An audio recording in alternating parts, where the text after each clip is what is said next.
process yarn dyeing. A lot of times when I'm dyeing a lot of different tonal colorways, especially on mini skeins, I will set up our dye baths in a cold situation. Here I am mixing up the dye, adding pre-soaked yarn, stirring things up, and then adding acid. And then finally, I'm setting the yarn aside for a couple of days to let that dye slowly absorb onto the yarn.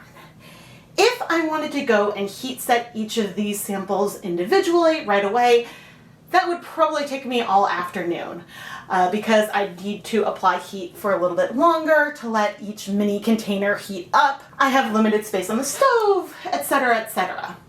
But by waiting 2 days to allow the colors to bind slowly, I can then remove them and steam set them in bundles. And if I use both of my steamer baskets, I can be done heat setting everything in about 30 minutes versus doing as many batches over and over.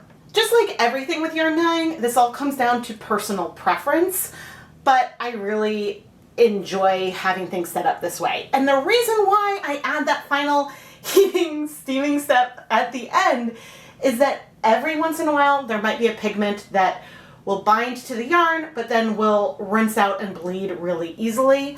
And so I found that adding a 30-minute steam at the end gives me more confidence in that the colors are well set. And so that is something I like to do when I'm cold process dyeing yarn.